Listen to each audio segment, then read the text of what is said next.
Here's how to set up the motion blur camera exercise. First, you're going to set your camera to shutter priority mode. After that, ask to have a subject stand in front of you. Make sure you're zoomed out or standing back far enough that you can see all the way to your subject's fingertips with their arms out just like this. You don't want it so it's zoomed in enough that you can't see their fingertips, because we want to be able to see the full range of motion here. All right, so let's start. Let's set it to 1 second for our shutter time. Our shutter speed is 1 second. All right, have them move their arms up and down, and take a few shots. Now change it to 1/15 of a second. Have them move their arms up and down while you take a couple shots. Now change it to 1/30 of a second. Have them move their arms up and down, take a few shots. Now 1/60 of a second. Move their arms up and down, take the shots. 1/100th of a second. Take your arms up and down, take a few shots. 1/200th of a second. Arms up and down, take a few shots. 1/400th of a second. Arms up and down, take a few shots. 1/1000th of a second.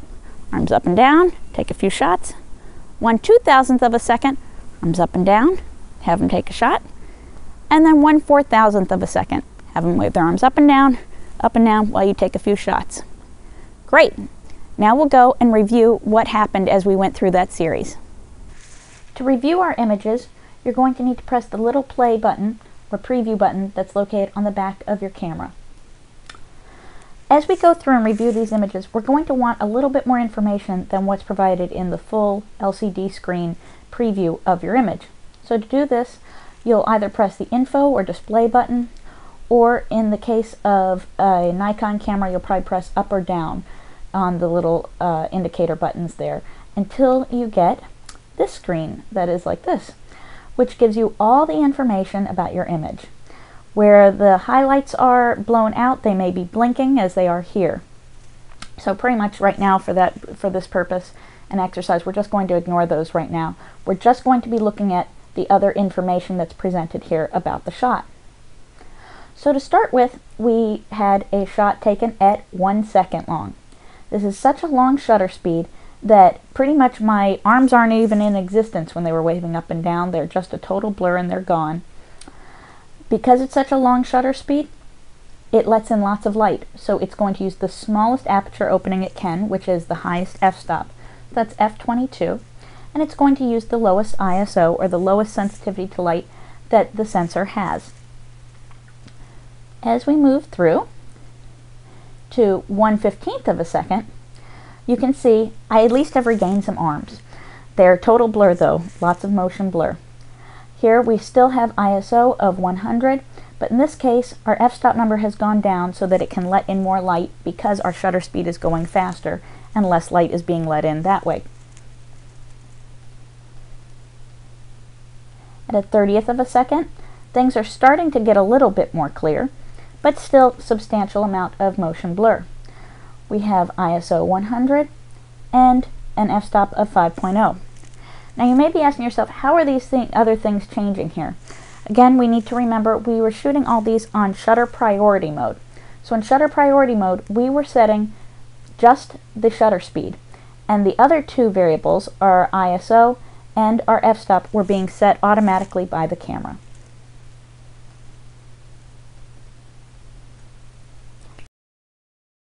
At 1/60th of a second, we're still at ISO 100, and now we are going much further down on the f-stop to 3.5, letting in more light, and we can see that we're getting less and less motion blur.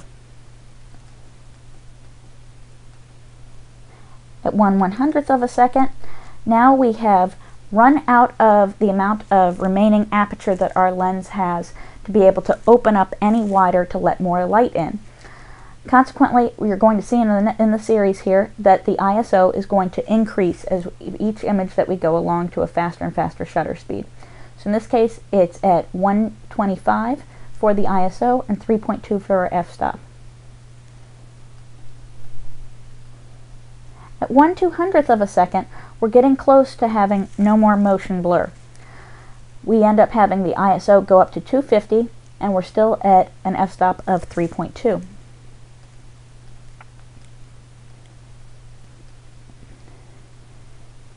At 1/400th of a second, you can see we're almost free of motion blur now at this point. My fingertips might be just a little bit blurry at this point because that was the fastest point of my body going up and down as I was moving my arms. The ISO is at 500 and our f-stop is still at 3.2. Now at 1/800th of a second, we are free of motion blur. Everything is crisp. My fingers, everything is totally in focus. We are having no streaking lines of blur. At this point, we're all the way up to ISO 1000, and we're still at an f-stop of 3.2. Every increase in shutter speed from this point forward is really just going to be what we would call overkill, because at 1/1000th, the picture is still going to be motion blur free. But consequently, because we're letting in less light, we're going to have our ISO continue to go up precipitously for no real reason, because we've already solved the problem of motion blur. At 1/2000th, we're all the way up to ISO 2500. At 4,000th of a second, we're all the way to ISO 5000. At ISO 5000, at this point, you really are going to have your file be a much lower quality file because the amount of noise and grain is going to be substantial. You won't really notice it when you're just looking at the preview on the back of your camera, but when you go and if you zoom in on this image while on your computer, you will be able to visibly probably see bits of grain. And last but not least, I took my camera all the way up to 1/8000th of a second because it was able to do that. And there we see it rockets all the way up to 10,000 for the ISO. So again, that's a very high ISO. We really probably will see actual problems of grain that can be solved probably with noise reduction software, but there was just no real reason for us to take our shutter speed that fast. So after you perform this exercise yourself and have reviewed these images, I think it will make sense to you now that old adage of don't use a shutter speed any faster than necessary. Again, the reasoning behind this is that the faster the shutter speed you pick, you're going to be letting in less and less light in your camera. So your camera, when it's in shutter priority mode, is either going to have to bring in more light by making your aperture get larger and larger, which consequently means your f-stop's getting smaller and smaller. And then once it runs out of maximum aperture, it's going to have to go to your ISO to make the sensor more sensitive to light. As it increases your ISO, what it's doing is it is actually making your camera image be worse and worse quality. It'll have more grain, more color noise, things like that, less sharp details. So because of that, we want to make sure that we observe and see that we are not using a shutter speed that's wildly faster than necessary to capture our motion blur frozen for our subject matter.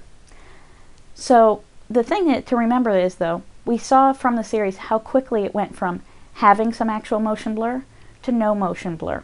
So you don't want to be sitting right on that very edge in case your subject ends up going a little bit faster than you were anticipating. Right now, there are all sorts of wonderful technologies of different software that are able to remove that different ISO grain and noise, but there is nothing out there that exists to get rid of that motion blur. So that's why we want to make sure we don't use too fast a shutter speed, but one that is fast enough.